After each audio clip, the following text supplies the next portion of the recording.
에스더서 1장 10절에서 22절까지의 말씀입니다. 제7일에 왕이 중히 일어나서 어전 넷이 무후만과 비스다와 하르보나와 빅다와 아박다와 세달과 가르가스 7사람을 명령하여 왕후 와스디를 청하여 왕후의 관을 정지하고 왕 앞으로 나아오게 하여 그의 아리따움을 뭇 백성과 지방관들에게 보이게 하라 하니 이는 왕후의 용모가 보기에 좋음이라. 그러나 왕후 와스디는 내시가 전하는 왕명을 따르기를 싫어하니 왕이 진노하여 마음속이 불붙는 듯 하더라. 왕이 사례를 아는 현자들에게 묻되 왕이 규례와 법률을 아는 자에게 묻는 전례가 있는데 그때 왕에게 가까이하여 왕의 기색을 살피며 나라 첫 자리에 앉은 자는 바사와 메대 7 지방관 곧 가르스나와 세달과 아드마다와 다시스와 메레스와 마르스나와 문무간이라.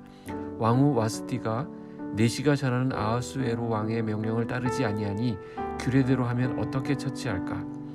무무간이 왕과 지방관 앞에서 대답하여 이르되 왕후 와스디가 왕에게만 잘못했을 뿐 아니라 아하수에로 왕의 각 지방의 관리들과 뭇 백성에게도 잘못하였나이다. 아하수에로 왕이 명령하여 왕후 와스디를 청하여도 오지 아니하였다 하는 왕후의 행위의 소문이 모든 여인들에게 전파되면 그들도 그들의 남편을 멸시할 것인즉 오늘이라도 바사메대 기부인들이 왕후의 행위를 듣고 왕의 모든 지방관들에게 그렇게 말하리니 멸시와 분노가 많이 일어나리이다.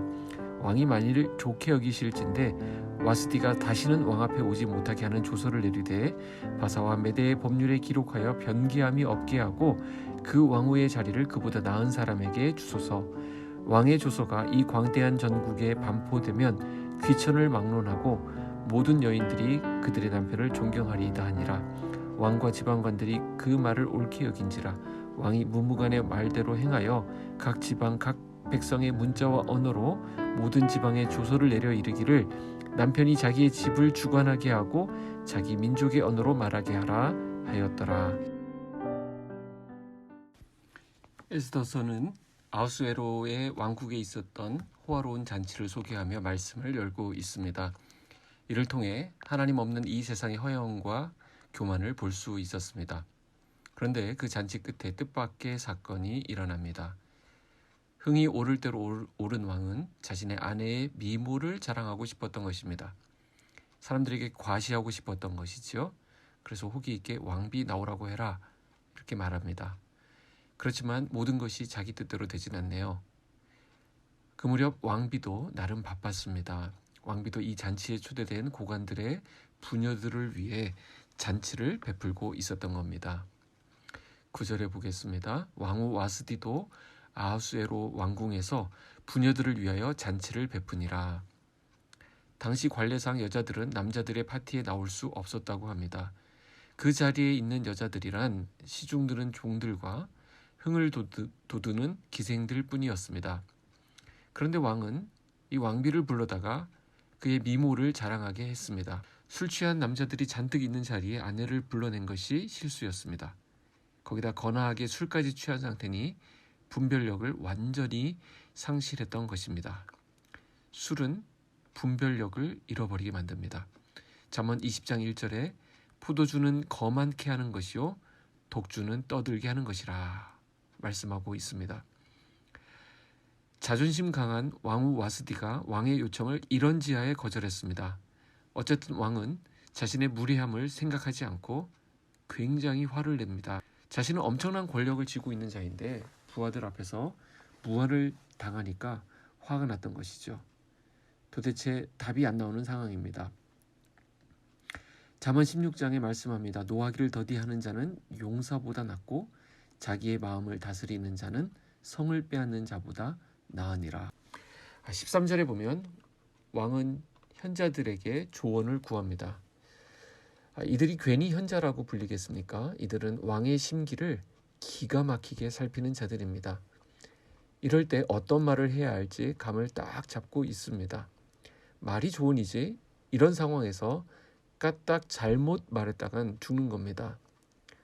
오만한 절대군주는 자문을 구하더라도 이미 스스로 결론을 내놓고 확답을 요구하는 법이지요. 14절에 보니까 이 신하들이 왕의 기색을 살폈다라고 말합니다. 이러고 있을 때 무무간이라고 하는 사람이 기가 막힌 명분을 만들어줍니다. 당장 왕후의 위를 폐해야 한다고 하면서 말입니다. 그래야 여자들이 남자를 존중할 것이라는 이상한 아주 해괴한 논리를 내세웁니다. 왕후와 정치적으로 반대편에 있던 자들이 이번 기회에 왕후를 제거하기로 모의를 한 것입니다. 명분은, 겉으로 나타난 명분은 왕의 권위를 세워준다는 것이지만 실상은 자기들의 이익을 교묘히 집어넣고 있는 것입니다. 물고 물리는 권력 다툼이 끊임없이 이 세계 최강 제국의 궁궐에서 일어나고 있습니다. 지금 살벌한 파워게임이 벌어지고 있습니다. 자, 여기서 우리는 에스더서 전체를 조망하는 아주 근원적인 질문을 던질 수밖에 없습니다.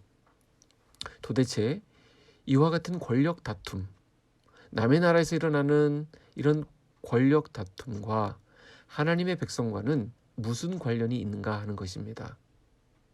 포로로 잡혀와서 타향살이를 하고 있는 유다 백성들에게 이 부분은 매우 중요하고 심각한 것이었습니다. 그래서 이런 질문을 하게 됩니다. 하나님께서 우리를 버리신 게 아닐까? 바로 이런 상황에서 이 에스더서가 기록된 것입니다. 오늘 본문에 그 질문에 대한 답이 조금씩 설명되고 있습니다. 무엇이죠? 하나님은 자기 백성을 포기하지 않으신다는 것입니다. 뿐만 아니라 어떤 상황 가운데서도 그들과 함께 하신다는 것입니다. 하나님께서 지금 그들 가운데 개입하고 계신 것입니다. 지극히 세속적인 영역까지도 하나님께서 친히 주관하고 계십니다. 페르시아 왕국의 심정부도 하나님이 다스리고 계셨습니다. 우리 삶을 돌아보면 그렇습니다. 몹쓸 조각처럼 보이는 그 부분도 위대하신 하나님의 손에 붙잡히면 위대한 구속사역의 작품으로 거듭나게 된다는 사실입니다. 우리가 하나님을 몰랐을 때, 우리가 하나님의 이름을 부르기 전에 그때 하나님은 우리 삶에 개입하셨습니다. 나에게 실패의 순간이 있을 수 있었습니다. 좌절의 순간이 있을 수 있었습니다. 창피한 순간, 차마 얼굴을 들 수 없는 그런 순간도, 그때도 우리는 하나님의 손 안에 있는 것입니다. 보이지 않으시지만 주님은 나와 함께 계십니다. 내가 그분을 인정하지 않을 때도 하나님은 나와 함께 하셨습니다. 가장 악한 일들이 자행되고 있는 그 상황 속에서도 하나님은 그곳에 계셨던 것입니다. 그들은 몰랐지만 하나님은 그 모든 것을 그의 나라를 위한 통로로 사용하고 계십니다. 하나님을 알지 못하는, 어찌 보면 악한 권력자들이 어떠한 악한 일들을 한다 하더라도 하나님은 그 가운데서도 하나님의 일을 행하고 계십니다. 하나님은 낮의 해와 밤의 달이 상치 못하도록 우리를 지키시는 분이십니다. 우리가 알거니와 하나님을 사랑하는 자 곧 그 뜻대로 부르심을 입은 자들에게는 모든 것이 합력하여 선을 이루느니라. 오늘 우리 삶에 찾아오셔서 우리와 함께 하시고 우리의 모든 연약한 부분까지도 소중하게 하나님 뜻대로 사용하시기를 원하시는 그 하나님을 신뢰하고 오늘 하루 하나님과 동행하는 저와 여러분이 되기를 주님의 이름으로 축복합니다. 기도하겠습니다. 하나님 감사합니다. 오늘 우리에게 주신 말씀 기억하면서 마치 하나님이 없는 것처럼 보이고 하나님이 안 계신 것처럼 보이는 그런 상황 가운데서도 우리는 하나님의 손을 놓지 않게 하여 주시고 하나님을 향한 시선을 거두지 않게 하여 주시고 하나님을 붙들고 하나님과 함께 걸어갈 수 있는 믿음의 발걸음이 되게 하여 주시옵소서. 예수님의 이름으로 기도하옵나이다. 아멘.